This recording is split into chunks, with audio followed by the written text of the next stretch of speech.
La même Afrique chez vous, chers internautes, Bisika, Bozali Kolanda Biso, Toko Sala Semo, Sala Topesi Bino Penza, Mbote, Bino Bokolanda Biso, Naba téléphone portable Nabino, Naba télévision Nabino, Naba Ndako Nabino, Na Misala Topesi Bino, Mbote, Yambo Penza, Toi Banda Masolo, Nabiso Amokola, le Lotikanga Pesa Penza. Un grand merci à Ready Power, Damoni Dido, Azapewana. Pene à Ready Power. Un grand merci à vous pour ces beaux travaux beaucoup ça là. Penza pour nous accompagner la Mama Africa. Un grand merci à celui qu'on appelle Serge Sungila. Il est toujours là pour nous accompagner, pour nous aider enfin que tout réaliser émission Topé Billy Bokomona Malam depuis France. Un grand merci à Simon Petelo Iswa na Londres Bayimboka Mokola Lelo Penza. Tout ça dans le cadre il y a semaine Pascal auto fetaka bongo ba Christo ya mokini mubimba basila ka bongo ko célébrer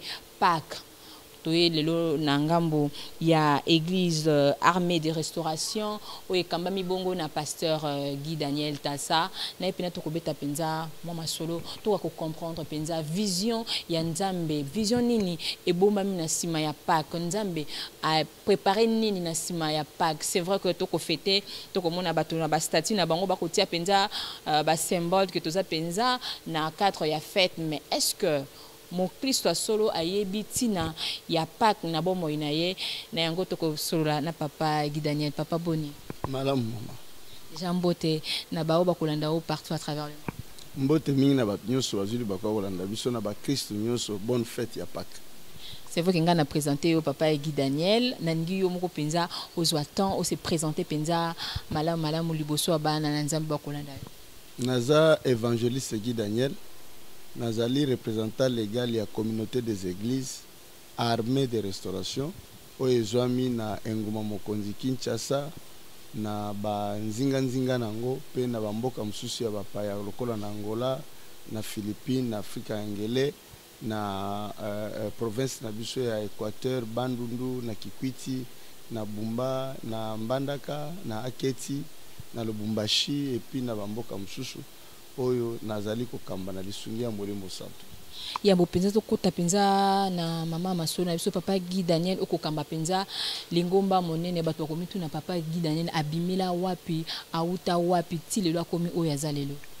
Papa Guy Daniel abimela na Nzambe yemoko nazwaki appel na ngai na Nzambe yemoko et puis na ye en fait na ye kolanda etinda ya Nzambe na kena sea makolo ya papa Dayo Samuel puis kuna na sima ya bambula e ko consacrer nga lokola mobateli mpate to pe pasteur mais na bengamaki na appel nanga ministériel ezali évangéliste lokola évangéliste Nzambe a visité Kingai. Aujourd'hui ça fait plus de 22 ans oyo nazali kote ya sango malamu jour pour jour na bandaki na makolo ya révérend pasteur Joko Sandalaka et puis na disungia Molimo Santo na ye kosuka na makolo ya papa Dayo Samuel kuna nde nazwaki ordination to pe babengaka consécration pona ko confirmer appel na ngai.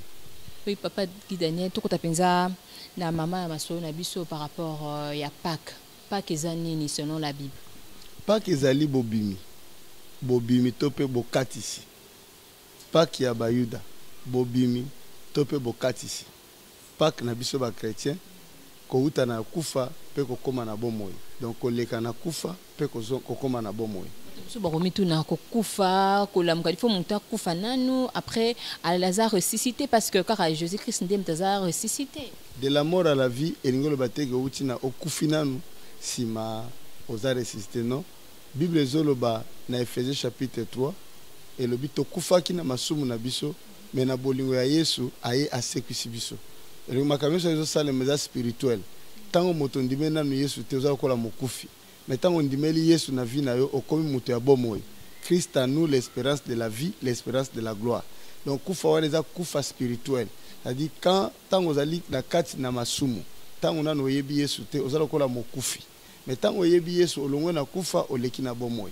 Parce que Nzambe azaka Nzambe bakufite selon Marc 12 verset 26 à 24 à 26 alobi Je vous ai pas dit que Dieu n'est pas Dieu de mort, mais il est Dieu de vivant. Tout le monde, Nzambe azalaka Nzambe bakufite, si maliwa ya mutu, il n'y a pas autre chose à faire. Si tout n'était pas organisé sur la terre, il n'y a que deux chemins, l'enfer ou la vie éternelle. C'est-à-dire kokufa wana ezali kokufa kati na Yesu, pe kosekwa na Yesu elongo, selon Colossiens chapitre 3. Si nous croyons que nous sommes en Christ, nous devons ressusciter ensemble avec lui. C'est ça. Mais papa, au cas où mutu déjà akufi kati na Yesu, étant humain azongi du susu, il faut bandir kokufa la deuxième fois? Non, non, non, non, non, non, non, non, non. La mort dont on parle, ce n'est pas la mort physique, mais c'est la mort spirituelle. Mais la seconde mort, c'est la mort physique. Oyende mutu akei penatiki mabele patwazo mona lisusu. Mais ceux qui azalaki kati na Christo et qui a préparé qui bon moinae awa, la Bible dit les morts dans le Seigneur vivent encore. C'est-à-dire ils ont maintenant la vie éternelle. Selon Jean 3,16, quiconque croit en lui ne meurt pas, mais qu'il ait la vie éternelle. C'est-à-dire mort wana bazoloba ezali mort kati na Yesu. Oya kufi kati na Yesu, quoique mort, mais il vit parce que Christ vit en lui. Vous comprenez? La mort dont on parle, c'est la mort dans le Seigneur. Donc, baptême pesa mort. Oui, baptême ezali immersion dans, donc ça dit plonger dans. Donc quoi y en a katia. Alors physiquement bazwaka mutu bakoti na katia mai. A dit dalobaka akufina Yesu, asekina Yesu. Ozomona. Mais tant que tu na katia mai spirituellement tolobaka misala na ye etikali na katia ya mai wana. Lera azobima na katia mai spirituellement tolobaki asekui na Yesu, il est purifié. Mais le mot baptême signifie plonger dans.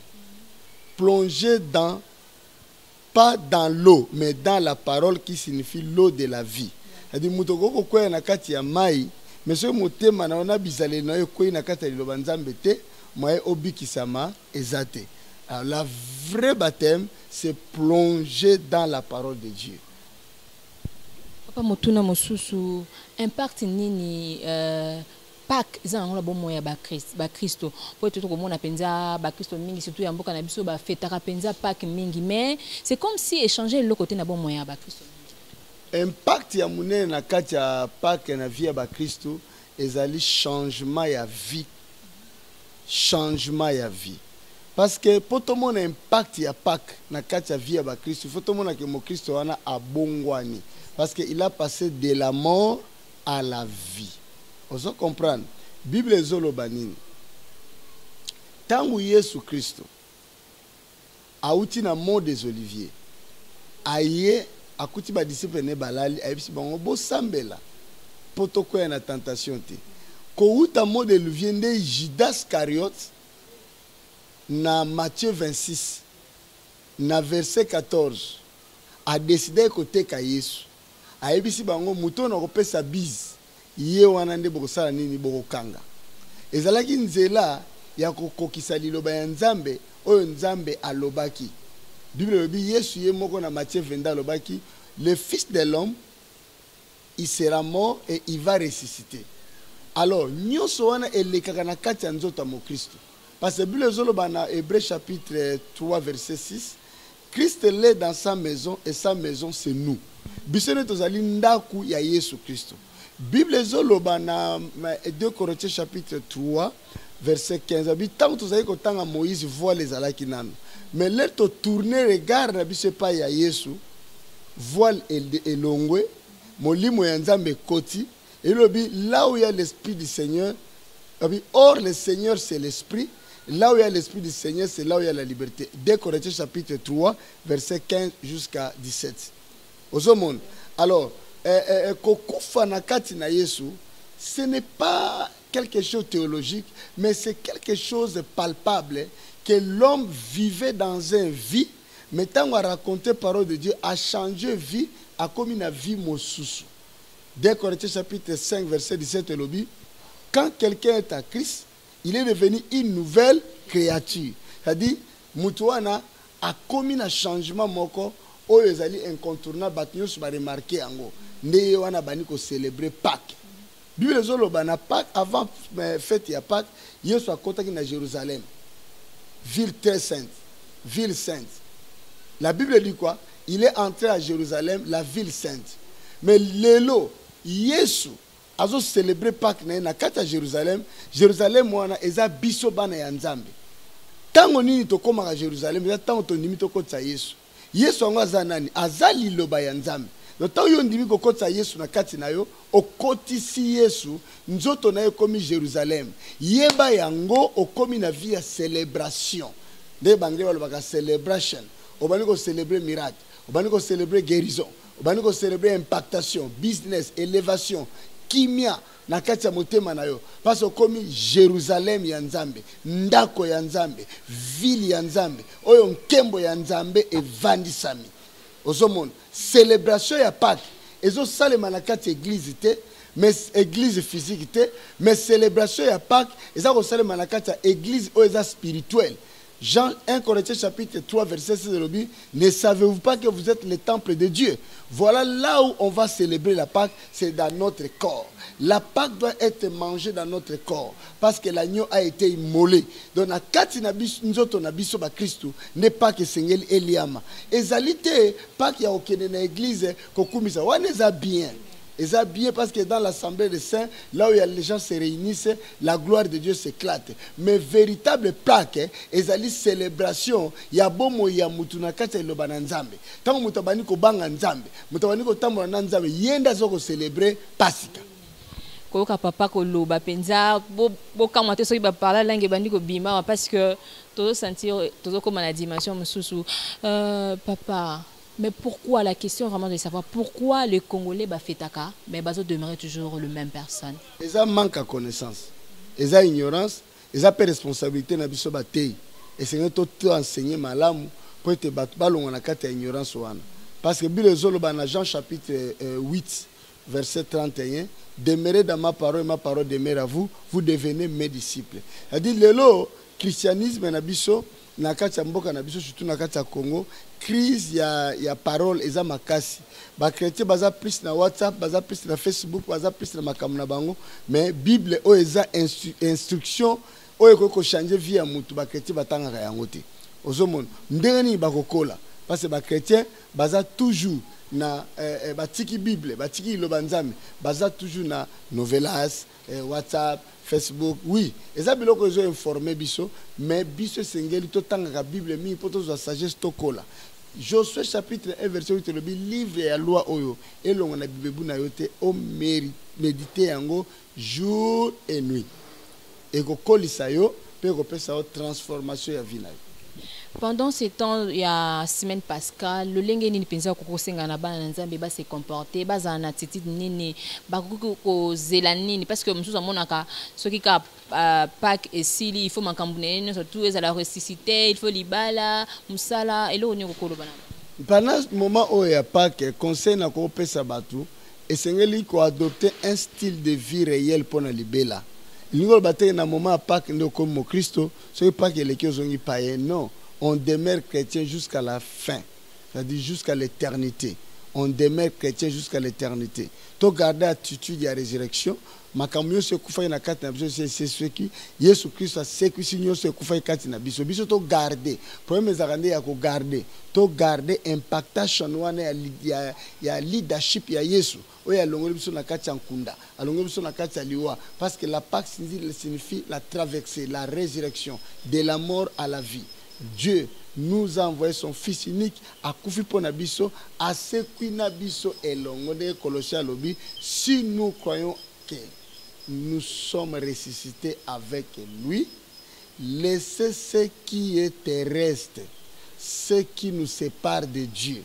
Omoni, abiso qui t'a tout en Colossiens chapitre 3, est important. Livre à Colossiens chapitre 3. Si nous croyons ressusciter. Et ça, moment quand ça semaine il n'y a pas que na la boité non. Biso zali ba chrétien et Seigneur toi amener vie wana libela. Hein? Colossiens chapitre 3. Si verset 1. Si donc vous êtes ressuscité avec Christ, cherchez les choses d'en haut, où Christ est assis à la droite de Dieu. Aux hommes, ceux qui t'ont dit que tu sais que c'est longo. To lukasiko makamuna likolo o esika wapi Yesu Christ avandi na loboko nzaya mobali papa. Ezate pour un moment ya Pâques. Pâques eleki si ma tozongeli makamuna biso sakala. Tozongeli masumu. Non, ba péché chéri. Non. Esengeli to kota siko na kata vie mususu. Parce que dès Corinthiens 5 17 alobi si quelqu'un est en Christ. Verset 16. Il y a 2 Corinthiens chapitre 5 verset 16 alobi dès maintenant vous ne pouvez plus connaître l'homme selon la chair. Parce que si quelqu'un est en Christ, il est devenu une nouvelle créature. Tu vois? C'est-à-dire, comportement, Christ va fait ya Pâques. Et ça, qu'on croire na kati ya Yesu Christ, peut qu'on dit ma résurrection na ye, quoi qu'on luka makamuna likolo. Quelles sont les choses en haut? C'est les choses de l'esprit. Galates chapitre 5, verset 22. Et le mot très important. Galates chapitre 5, verset 22. Et le but. Voici le fruit de l'esprit. Alors, les choses d'en haut, ce sont les choses de l'esprit. Quel esprit? Esprit de Dieu. Verset 22. Et le but. Voici le fruit de l'esprit sont l'amour, la paix, la joie, la patience, la bonté, la bénédiction, la fidélité, la douceur, la tempérance. Tu vois, voici les choses où nous devons chercher. Les choses d'en haut. Colossiens 3, 1 à l'objet. Si nous sommes ressuscités avec Christ, nous devons chercher les choses en haut. C'est-à-dire, quels sont les comportements que les chrétiens peuvent adopter? C'est chercher les choses en haut. Laisser ce qui est terrestre, être affermi dans la parole, craindre Dieu, parce que Christ est notre Pascal. Nous allons vivre la joie, nous allons vivre la bénédiction, la bonté, la paix du cœur et la bénédiction. Pourquoi pas la restauration totale? Matonzi mingi na ndimisa mete bayeba kolanda biso ba ko comprendre vraiment c'est quoi la Pâques. Papa, motuna mosusu, comment ba chrétien ba ko fêter, to peut ko célébrer Pâques? Il faut qu'on organise ba fête na bandako, na ba église ou bien ko keni na ba concert parce que plus tout le monde en Congo za ba concert des ba musiciens mingi ba zo rapenza temps wana pona ko sala ba adoration, ko sangisa penza bato ebele. La célébration doit être d'abord individuelle. Ce n'est pas allant dans les concerts ou dans les églises ou comment, mais ça doit commencer individuellement chez toi à la maison. C'est un caractère absolu. Un caractère absolu. Un caractère absolu. La célébration doit commencer d'abord individuellement. La révolution individuelle de la sainteté, tu dois célébrer la Pâque d'abord dans ton corps. À Méthodie, Christ est notre Pâque, d'où on va célébrer la Pâque. Christ est dans sa maison, Hébreux chapitre 3, verset 6. Et le dit, Yesu azana katanda kuna enda kuneza biso. 1 Corinthiens 3, 16, le dit, boyebite ke bozali temple ya molimo santu. Et si kafale sika au Pâques Seigneur, ils allaient d'abord célébrer symboliquement aucune église, mais spirituellement Pâques ya Yesu Masia, il faisait la célébrer na kati ya nzoto na yo parce que nzoto na onde ndaku ya Nzambe, o Seigneur Christ a régné. Matonzi mingi papa tukome vraiment à la fin Ready Power ko salanga sin papa tonito kabwana yo eloko nini ya suka to pe message ne ko apporter ba Nzambe ba kolanda yo na mokili par rapport à l'église bozali ko organiser nini bozana séminaire ou bien quoi? Par rapport à l'église, on a un séminaire sur la Pâque, on doit enseigner l'église et on va dimanche aussi ça dimanche prochain, dimanche le 1er, aussi dimanche le 2 plutôt si je me trompe pas, aussi la dimanche il y a le 9. Donc c'est ça, et l'autre Bongisi.